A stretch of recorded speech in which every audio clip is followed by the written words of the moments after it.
voilà rubrique actualité tey moom Aliou Sow lu ma def rek nga xam ne yow yaa ma tooñ waaw kay alors dañ koy dooree li nga xamante mooy revue une yi gën a fës tey jii nii ci suñu ay journaux ñu dooree ko ak Walf Quotidien ñoom ñu daal di fësal ci seen une li nga xamante mooy mbirum tension de trésorerie bi am ci état bu Sénégal ak li nga xamante mooy déficit bi nga xamante ni dañ ko bloqué aussi ci état bu Sénégal mu mel ni jamono ji nag lii di suñu wàllu koom daal dina yëngu lool fan yi yëpp sax boo xoolee actualité bi loolu moo ci gën a fës ba président jël ndogal wàññi li nga xamante mooy facture téléphonique yi yu ni mel ba tey ci biir Walf Quotidien aussi ñoom fësal nañ ci seen une taw yi nga xamante moo am ci week-end bi ba tey jii nii Ndakaaru Njaay di taw ak Sénégal fépp mu mel ni nag fële ca Tëngéej nag ndox mi daal dina fa def ay dégâts yu rëy rawatina ci li nga xamante mooy travaux terre yi yoon yi nga xam ne pareegul nit ñi dañoo dem ba keroog dañ doon féey ngir daal di jàll dem ci seeni ay kër. alors dañuy dem ci Vox Populi ñoom tamit ñu daal di fësal ci seen une lii di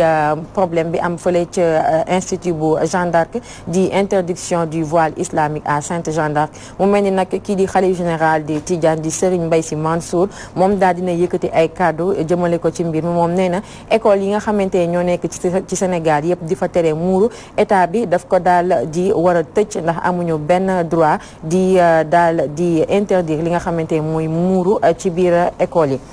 dañuy jël Dakar Times ñoom tamit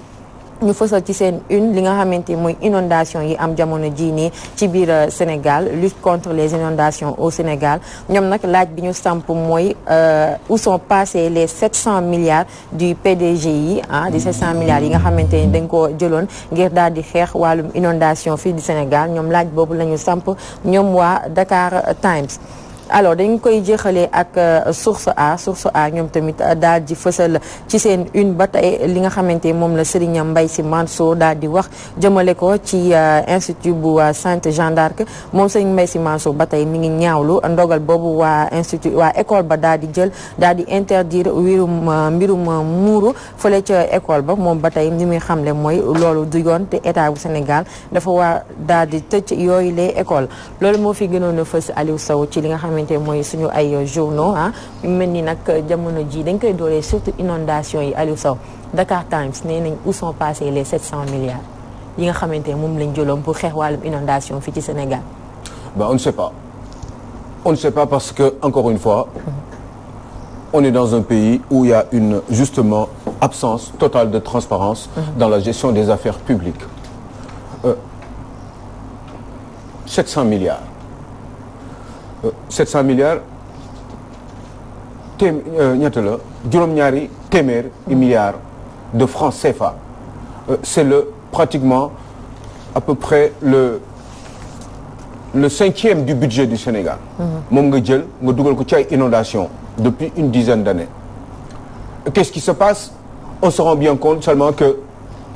jusque maintenant on a toujours ces difficultés-là daan naa dégg ni les Chinois dañu am dañu xarañ trop ci wàllu ay assainissement ak évacuation moi je ne sais pas ce que attend le président Macky Sall ou ses conseillers pour éventuellement lui proposer de signer benn accord avec la Chine accord donnant peut-être que chinois yi soxla nañu suñu géej gi parce que bari nañu dégg nga maam ay jën xëy na peut-être mën na leen jox des licences exceptionnelles c'est un exemple comme ça qui me vient à l'esprit licence exceptionnelle histoire de ñoom ñu defaral ñu comme ñun capable ñu def liggéey bi pour assainir totalement Dakar ñu jox leen peut-être ñu def système donnant jox leen peut-être ay licences ndax ñu mën a napp pendant un certain nombre d'années en toute exclusivité napp ak seeni bateau yi bu ñu paree ñoom ñu liggéeyal ñu suñu dëkk comme peut-être du ñu am lu ñu leen fayee loolu yëpp war nañ ko mën a lijjanti avec le gouvernement donc chinois ça pose beaucoup de problèmes mais finalement on a posé Dakar Times a posé une question assez importante du style 700 milliards yi fan la nekk xam nga bu ñuy werante wala ñuy xuloo ci yu mel nii la ñu war a werante parce que c'est sûr que même bu fekkee ni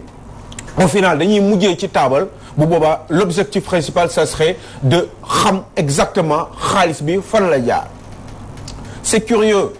Salma on voit beaucoup de gens qui s'enrichissent au Sénégal des hommes d'affaires yoo xam ne dañu nekk en link parce que état bi daf leen di jox ay marché ñi ngi wax ci waxu marché yi encore pour l'assainissement de la baie de Hann benn marché boo xam ne dañu ko jox koo xam ne capable ko ci yu mel nii les 700 milliards yi di dugg maanaam dañ koy jox ay nit ñoo xam ne dañuy liggéey bi waaye liggéey bi du sotti parce que finalement ñoom pour ñu jox leen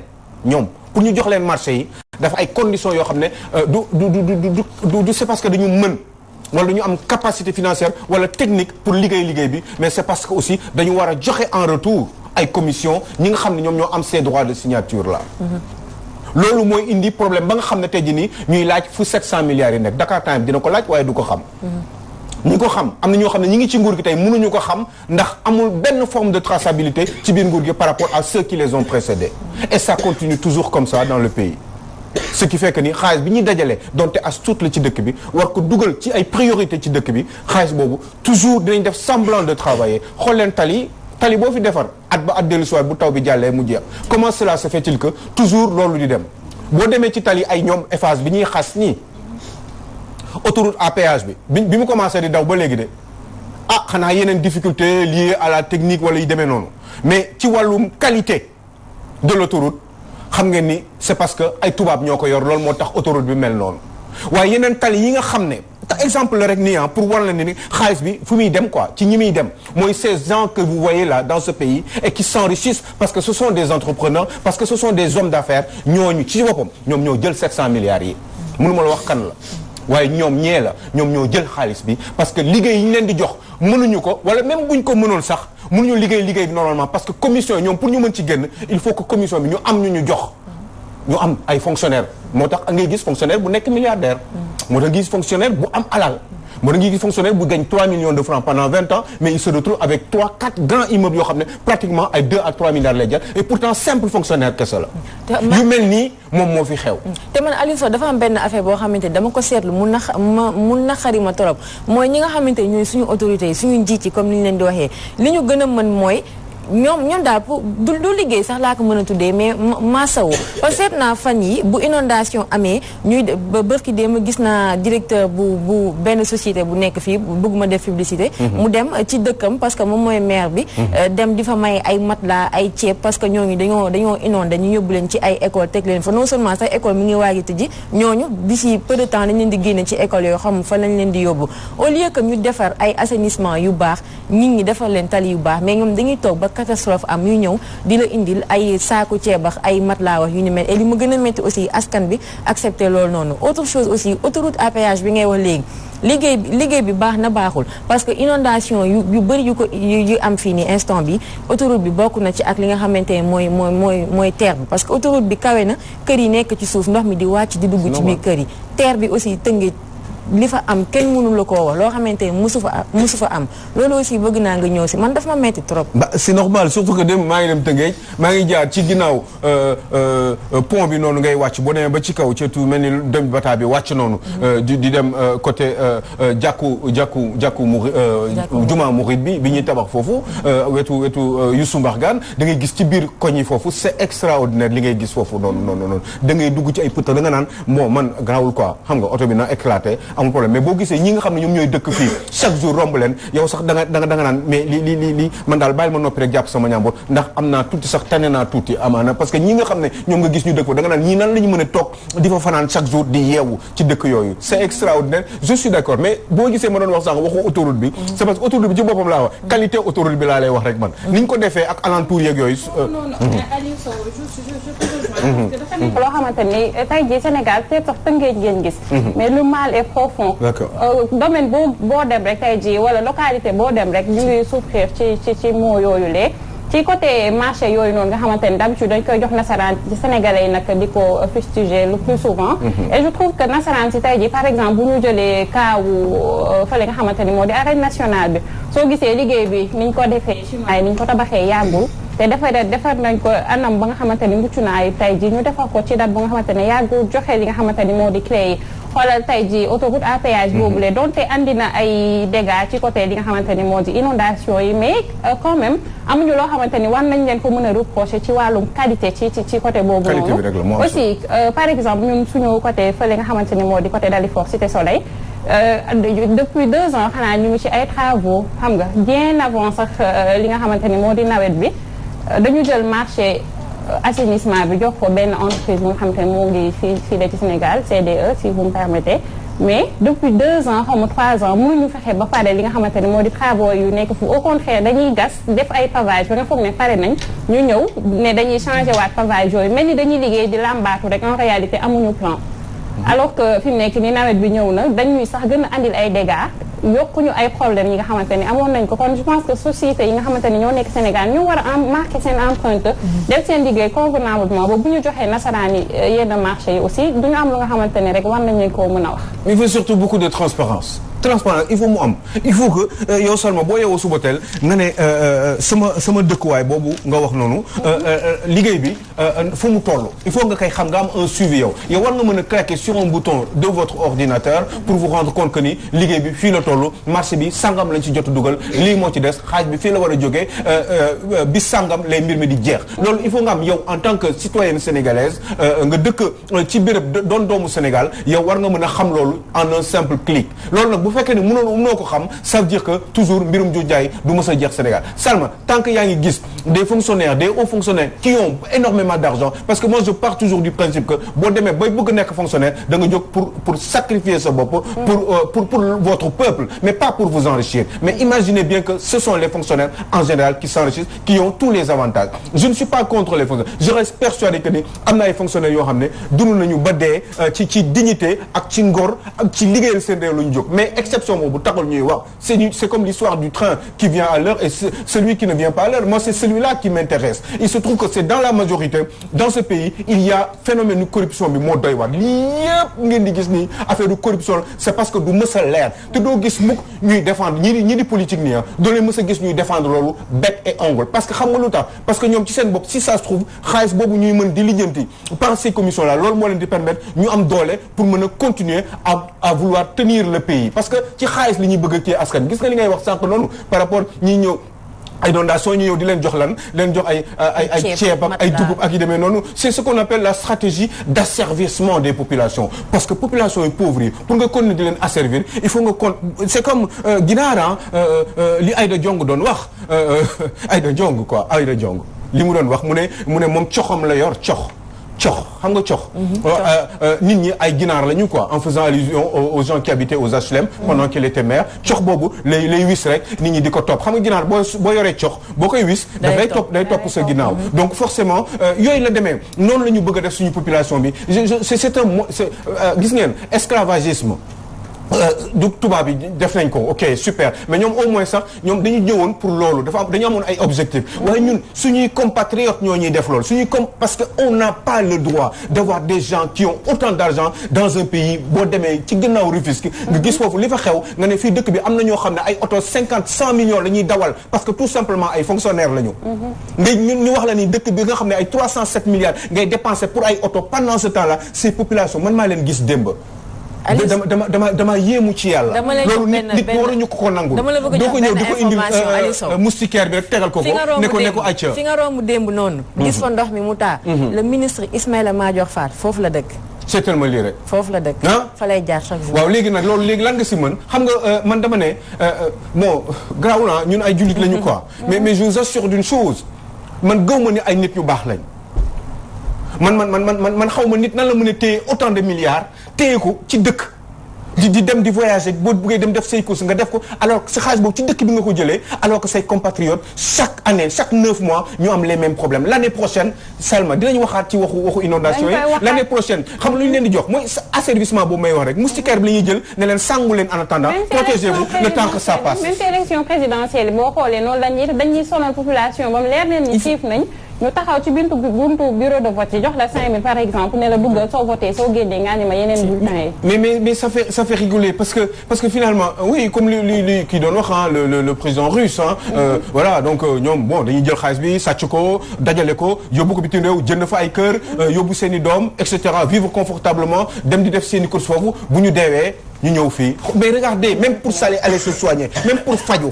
dafa ruslu sax ñu ne ministre sangam dem na faju ji bitim réew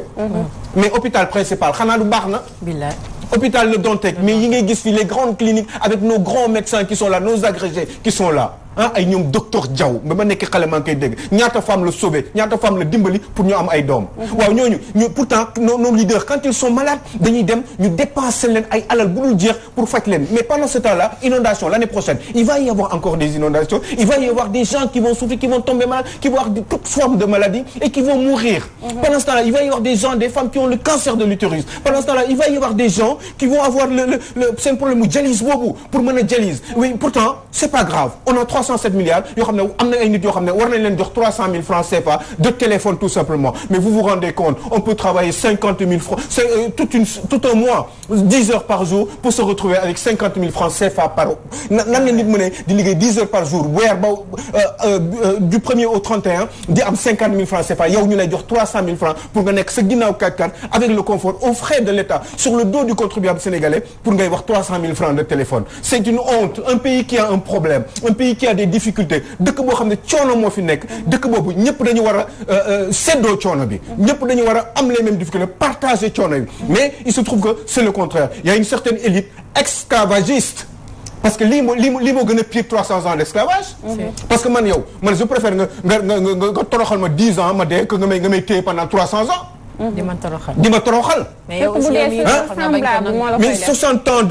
ans d'indépendance pratiquement l'année prochaine on est toujours là on n'avance pas on a des prisons qui voyagent partout je vous disais souvent que ni le président Macky Sall qui va 3 jours 4 jours à l'étranger avec sa Pointe-Sarène il se retrouve avec 500 millions de francs CFA lay dépenser pour def une semaine aller-retour ak Gangoram si yooyu est-ce que waruñu ko bàyyi est-ce que waruñu quand on parle de restriction de l'État yii la 700 milliards de francs CFA man dama jommi man billaay walaay xam nga luy sama problème parce que man mënuma imaginer ñaata la juróom-ñaari téeméeri milliards juróom-ñaari téeméeri milliards de francs CFA nga jël ko dugal ci inondation depuis une dizaine d'années ba tey mbir mi avancé wul yow lii fan lañ koy waxee lii ngeen ne kenn du ko jooy lii ngeen ne sénégalais dañ leen bàyyi di leen seetaan bu nawet jotee ngeen sàng leen ay moustiquaires ne leen muñ leen léegi nawet bi jeex l'année prochaine vous allez non mais c'est un truc de malade ce pays il faut rek ñu change sama gis nga dëkk bi il faut que ñun ñi war a jóg ñu wax ko yi ñuy wax ñi yëpp ay institutions Jeanne d'Arc machin bidule yi demee noonu yii yëpp ay waxu kasaw la yaa ngi dégg machin boo demee institution Jeanne d'Arc ki nga xam ne bëggul muuru ki xam ne dafa moom mënul dund sans muuru wax dëgg yàlla moom war na il n'est pas obligé d'aller ci institution boobu mën na mën a dem feneen yaa ngi dégg parce que man su fekkee ni dama bëgg man sama doom du muuru te bëgg ko yóbbu ci école arabe bi boo ko bëggee yóbbu ci école arabe bi te bëgguma mu muuru nan laay def man Salma Fall man ma bëgg sama doom man ma am doom bu jigéen bëgguma mu muuru waaye man école arabe laa ko bëgg a yóbbu dañ koy dax dina muuru par force ma bëgg yóbbu sama doom nekk prytanée militaire prytanée militaire dafa am règlement prytanée militaire laa wax dafa am règlement waaye léegi bu waa nu may def waaw côté boobu moom jaaxal na ma trop parce que bu fekkente ni ñoom bind nañ ko noir sur blanc ci seen laata parents yi di inscrire seen ay doom ñu jox leen ko ñu lire ko ba pare man je comprends pas le fait que ñu génn ci mbedd bi di ruer sur les. mais Jeanne d'Arc jar na de. Jeanne d'Arc école boobu jar na de. jar na de parce que finalement y a un paradoxe. bëgg naa leen trop waaye ànduma ak yéen li ngeen di def. c'est extraordinaire. ñu def transition foofu dem ci Sainte Jeanne d'Arc li nga xamante ne moom la ci xalif général des Tidianes wax moom réaction mu nee na école yooyu di interdire li nga xamante ne mooy muuru dañ leen a war a tëj te li nga xamante ni itam mooy suñu dirigeants yi nañu jël seen ay responsabilités face à ce problème teg ci itam ne leen ñoom ñooñu yooyu les écoles dañu xam ne ñoo nekk minoritaire ci dëkk bi. waaw loolu dëgg la mais minoritaire loolu moo tax boo demee université di nga fa fekk jàkk waaye doo fa fekk chapelle pour ñi nga xam ne ay catholique lañu. est-ce que loolu du injustice aussi est-ce que loolu il faudrait pas qu'on en parle parce que demal université Dakar est-ce que di nga fa am chapelle pour catholique yi nga xam ne war nañu mën a dem foofu pourtant am na jàkk. waaw nga dem yeneen université du Sénégal loolu moo fa xew xam nga aussi man j'ai un problème ak la vérité. man d'accord naa de man lii ñuy wax ñëpp d'accord naa ci yaa ngi dégg man boo mënul dugg fenn am na règlement man du ma signer kayit bi ñii ànduma ak ñoom sama doom il faut exiger absolument obligatoirement mu sol mu muuru ñii tere nañ ma ko mënu ma signer kayit bi du ma signer kayit bi parce que à la limite même c'est des hypocrites parce que nga signer kayit bi ba pare génn ci biti di am looy wax non doo signer kayit bi y a un problème ba pare après di génn di ko ñaaw mais université lu tax du am kii université lu tax du am chapelle lu tax du am kii pour l'abbé pour élèves catholiques yi ñu mën a jàng foofu pourtant vendredi dañu fay julli mais dimanche est-ce que am na foofu ki dëkk foofu noonu nekk catholique bëgg dem messe fu mu jëm day dem doxi wut dem Grand Yoff wala wuti feneen pour dem fa kii bëgg a julli moom mi am na jàkk ci biir université bi loolu est-ce que du injustice à décrier loolu kenn du ko wax effectivement xam nga aussi on est là pour réfléchir ñun dañuy xalaat ay intellectuels lan dafuñu dañuy scruter fu dëgg nekk man tey jii nii boo ma waxee fii la dëgg bi nekk léegi ma dem fa man fidèle ou je ne suis fidèle qu'à la vérité j'ai un problème avec ça il faudrait boo demee Prytanée militaire maa ngi la koy wax léegi mais foofu règlement moo fa am ñëw fa ak say fulaar ak say cëkk ba xam ndax duñ la dàq waaw léegi nag loolu kenn du ko wax loolu du institution de la République ana laïcité foofu dans l'histoire donc il y a un problème quelque part sama doom bu jigéen su ma bu fekkee ne bugguma mu muuru man bugguma mu muuru bu ma ko yóbboo fële école arabe bi dañ koy dàq carrément parce que dafa war a muuru c'est obligatoire waaye léegi nan laay def moment boobu damay toog bàyyi di ci seetaan mbir mi non y a un problème quelque part je pense que ni sang bi si ñu ngi jégalu bu wér a wér yàlla nga fi yàgg te wér parce que yéen yaay leen suñuy éclaireur yéen yaay leen di ñu leeral yaa ngi dégg c'est vrai que le pays a 95% 90% de musulmans mais ce n'est pas ça véritablement le problème le problème c'est qu'il faut laisser les gens aussi avec leur conscience personnelle être équitable autant que c'est possible fonctionner dans l'équité yàlla si boppam subhanahu wa taala moom moo gën a mën a jéggale ñun ñii ci àdduna bi à quelques exceptions près bu ñu yàlla dimbaliwul ñun ñëpp safara la ñuy jëm yërmande yàlla rek moo ci la ñu yaakaar parce que kenn mënul wax toog avec ta propre conscience sa propre prison yow kese yow nga toog yow Salma Fall nga ne tout va bien nga ne man sant yàlla man ñi ma ko mën a waatal bariwul kon dañu def dànk te tey te di dimbalante di jéggalante yaa ngi dégg am na loo xam ne bu fekkee ni mbir la voile c'est rien c'est beaucoup c'est rien en même temps c'est pas grave surtout pour des enfants une école boo xam ne coranique yoo xamante ni sax ñoom strictement dañuy voilé wu mais oui mais c'est même exigé mais bu fekkee ni école boobu yow voilé wu doo fa dugg mais loolu kenn du ko wax c'est vrai, hein? Pourtant personne n'en parle donc moi ça me pose un problème je réfléchis beaucoup peut-être qu'il y a quelque chose qui me manque mais wax dëgg yàlla sang bi si ñun yéen lañu yaakaar et ça me pose un problème parce que finalement tout de suite bu ma jàkkaarloo woon ak yow sang bi dinaa la laaj mais sang bi nan nga xalaat ci université bi nga xam ne ay catholiques ñi nga fa te catholiques yooyu amuñu chapelle pour dimanche pour ñu mën faa dem wala même tous les jours à 18h et à 7h du matin beneen mbir am na tam muy que ni mbirum Sainte Jeanne d'Arc mi ngi am avancement yu si am problème bi mi ngi gën a aggravé wu parce que ñu ngi jot information léegi nii que ni am na 5 interpellations yu fay am na 4 membres yoo xamante ni waa nitu dëgg lañ jàpp nañ leen foofu ca institut bu Sainte Jeanne d'Arc ak kenn kuy wuyoo ci turu Mohamed Rose moom aussi parent d'élève la dañoo taxawoon foofu di ñaxtu mbir problème mu Sainte Jeanne d'Arc ñu daal di leen teg loxo ba xam nañ leen ni sax ne am na yeneen membres yu nitu dëgg instant bi ñu ngi ci yoon bi di dem di rejoindre institut bi pour ñoom aussi def ay manifestations foofu. ñaxtu bi baax na mais la meilleure de ñaxtu c'est d'en discuter de venir par exemple sur cette table de petit-déj et d'échanger avec nous pour que mu mën a faire évoluer les mentalités pour que yërmande bi gën a mën a am nee naa leen yàlla moo ëpp yërmande fuuf yàlla bu ñu dimbaliwul ñun ñëpp safara la ñu war a dem parce que ku nekk am nga loo def d'accord ku nekk am nga loo def ci lu bon loo xam ne dañ koy tere ñu ngi lay nañu muñ remercier bu baax te jéggalante te générosité ànd ak ñëpp bàyyi ñëpp rendez-vous demain ci kàttanu yàlla ci yeneen actualité ñoo far je vous trouve très belle merci beaucoup comme d'habitude kan moo la kii Kati astafurlah Jatu moo fi jaar après dinañ ko remercier bu baax. waaw bravo vous êtes très jolies les filles maa ngi ñuul maa ngi xees maa ngi sama waa ji war ñu wax waxu sport mais il y a un truc qui m'étonne un peu pardonnez-moi mais wutal leen ko garab waay sama